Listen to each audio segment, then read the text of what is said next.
Annick me demande s'il est possible de faire un tirage de cartes pour tenter d'en savoir plus au sujet d'une femme politique. Il s'agit de Marion qui a le bâton de maréchal. Si vous la connaissez, vous comprendrez de qui je veux parler. Alors, pour tenter d'en savoir plus à son sujet, j'interroge le tarot de Marseille.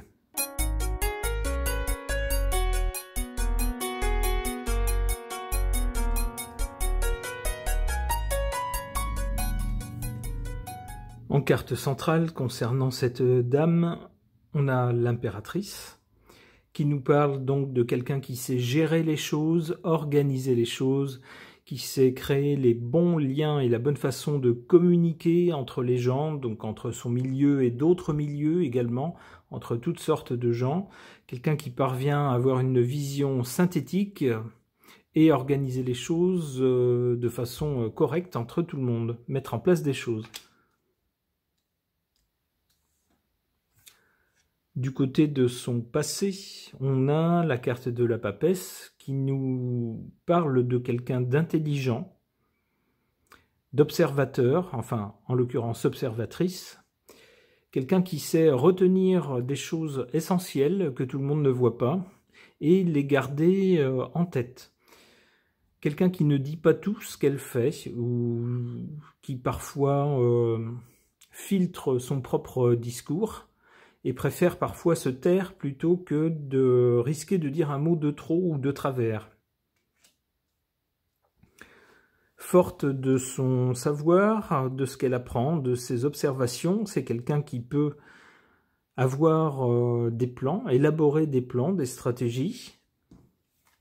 Au présent, elle est en train de les mettre en place avec la carte de l'impératrice. Elle construit des choses, elle gère des choses, elle administre certaines choses entre différentes personnes. Elle structure les choses. Pour l'avenir, elle risque de nous étonner en suivant un chemin qui n'est pas vraiment balisé, avec sa propre idée du type d'action qu'elle doit mener et qui sera tout à fait différente des autres avec le mat. Elle suivra son propre chemin, suivant sa propre philosophie, son propre ressenti, sa propre échelle de valeurs. Elle ne fera que des choses qui ont du sens pour elle. Elle ne suivra pas forcément un schéma connu ou établi.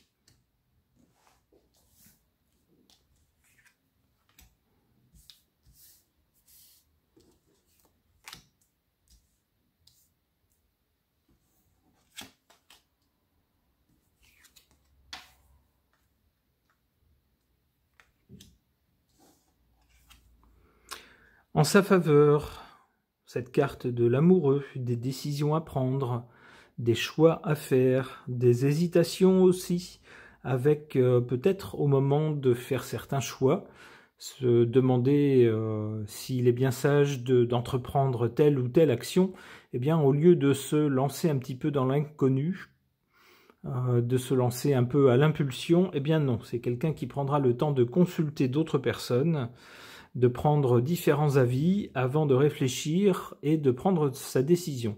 Parfois, peut-être, elle préfère ne rien faire plutôt que de se lancer dans une action qui est vouée à l'échec et qui épuiserait ses finances et ses forces, et qui pourrait nuire à son image.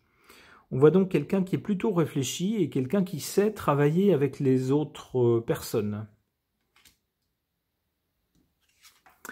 En sa défaveur, on a cette carte de la Maison Dieu. Il se pourrait, hélas, que pour elle, quelque chose qu'elle a entrepris ou quelque chose qu'elle avait commencé à échafauder s'écroule, ne parvienne pas à son but et puis explose, s'écroule, se désintègre.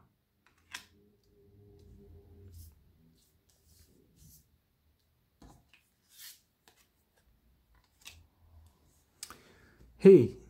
Pour l'avenir de cette dame, avec le mat qui nous dit qu'elle suivra à un moment donné son propre chemin, qu'elle se dégagera des rails qui guident la carrière de la plupart des politiques, eh bien elle ne choisira pas ça, elle fera les choses à sa façon avec le mat, et avec la force, il semble bien qu'elle aura la force de son côté, ou alors c'est ce qui fera sa force. On se dira, celle-là, elle n'est pas dans le système.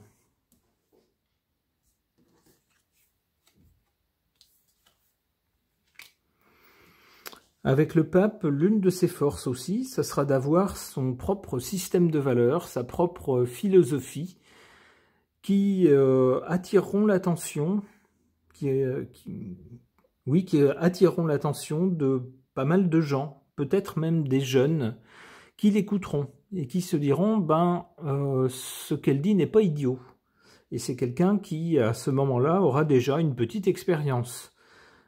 Elle aura déjà un certain vécu derrière elle qui lui permettra de se poser en quelqu'un qui connaît déjà un peu la vie. Ok. Pour tenter d'en savoir plus sur Marion, qui a le bâton du maréchal, et pour répondre à Annick, j'interroge l'oracle Magicus.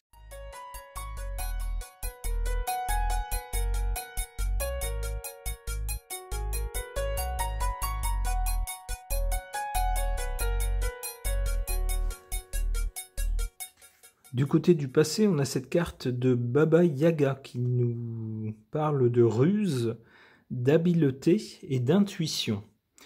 En effet, avec cette dame, étant donné la famille, j'allais dire la famille politique dans laquelle elle évolue, mais aussi la famille tout court, puisqu'on sait que cette personne est de la famille de Monsieur Jean-Marie ou de Madame Marine. Vous voyez la famille Le Crayon, pour parler à mots couverts. Eh bien, elle aurait pu tout simplement suivre une voie toute tracée et puis évoluer dans les rouages du parti familial.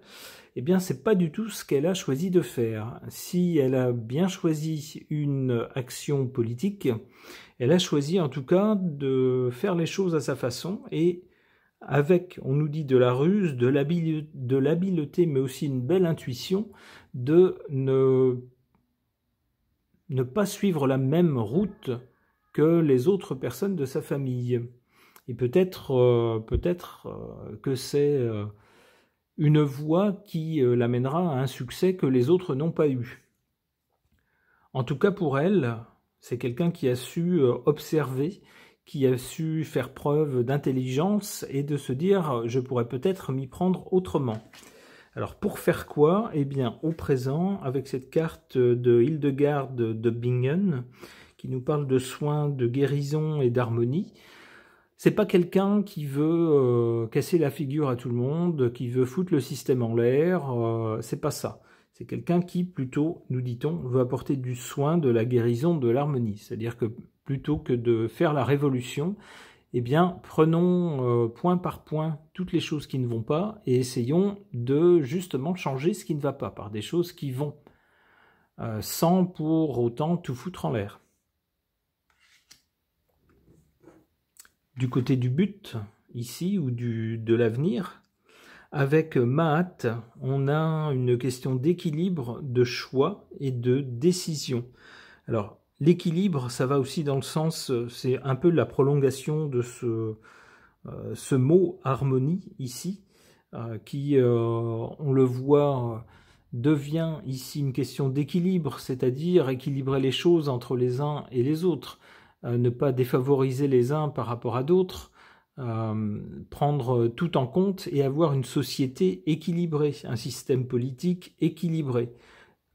Donc, ça la place un peu en dehors des extrêmes ou peut-être un peu facilement on la rangerait, étant donné sa famille politique et sa famille tout court.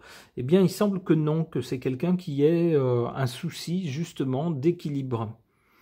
Alors, on nous parle également de choix et de décision. C'est quelqu'un qui à l'avenir saura faire des choix et saura prendre des décisions. Alors, ça va nous changer de certains qui sont de vraies girouettes. On en connaît tous, hein, des politiciens ou politiciennes qui vous disent blanc un jour, et puis lorsqu'ils voient que les gens sont pas trop d'accord et vont plutôt vers le noir, eh bien disent noir le lendemain. Eh bien ici, non. On nous dit que ça sera quelqu'un de décidé qui saura faire des choix.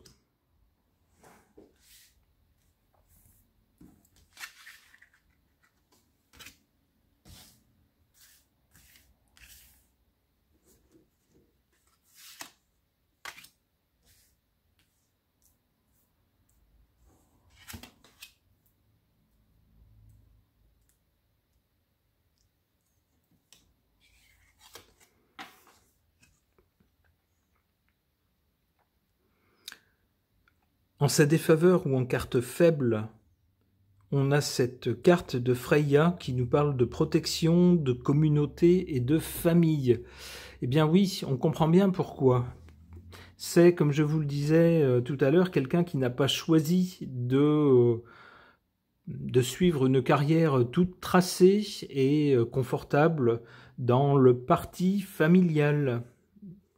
Donc c'est quelqu'un qui a en quelque sorte renoncé à la protection de la communauté, qui pourrait être incarnée par le parti, et puis de la famille, qui sans doute lui aurait fait une place dans les rouages du parti, où, ma foi, elle n'aurait pas eu à s'inquiéter pour ses fins de mois. Eh bien non, avec cette carte ici en position faible, en bas, c'est quelqu'un qui a préféré tirer un trait sur tout ça, et puis suivre son propre chemin, faire les choses à sa façon.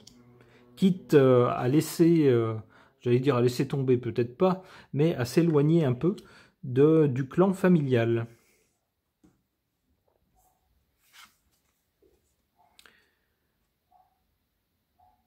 En carte forte, ici, en carte favorable, on a cette carte de l'Arachné qui nous parle de pièges, de guet-apens et de distraction. Alors, il se pourrait qu'on sous-estime complètement cette dame qui a des apparences très lisses, très polies, qui dit rarement un mot plus haut que l'autre, qui ne cause aucun scandale, même si elle affiche ses convictions. Eh bien, ici on nous parle de pièges et de guet-apens. Il faut peut-être se méfier, comme dit le dicton, de l'eau qui dort, c'est-à-dire que sous ces dehors très convenables de quelqu'un de respectable se cache peut-être quelqu'un de redoutable. En tout cas, c'est ce que nous dit cette carte. Et il semblerait que ça joue en sa faveur, c'est-à-dire que c'est quelqu'un qui ne dévoile pas toutes ses armes et tout son potentiel, et qui, ma foi, au jour le jour, passe pour quelqu'un d'aimable et de gentil.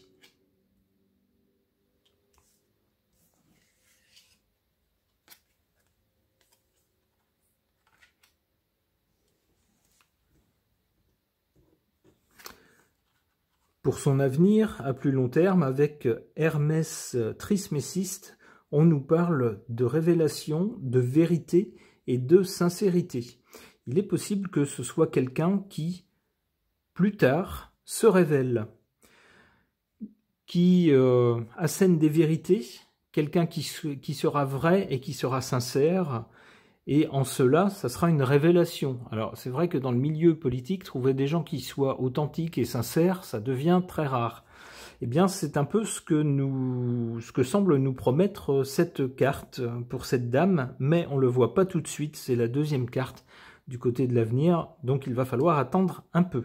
Mais il semble que c'est quelqu'un qui va se révéler avec ses traits dans le futur. Allez, une dernière carte. La carte d'Isis qui nous parle de chance, de bénédiction et de bonheur. Donc il semblerait que cette dame, à l'avenir, dans un avenir plus lointain, devrait bénéficier de circonstances qui jouent en sa faveur et devrait avoir, comment dire, un avenir brillant, avec la chance de son côté, une bénédiction et un bonheur. Et bien peut-être justement que les gens se tourneront vers elle, sauront reconnaître ses qualités constantes dans le temps, le fait qu'elle n'a pas suivi le chemin familial au départ, le cocon familial, qu'elle a préféré choisir un chemin plus compliqué, plus dur, mais plus payant à l'arrivée. C'est en tout cas ce qu'on lui souhaite. Ce tirage est maintenant terminé. Merci de l'avoir suivi.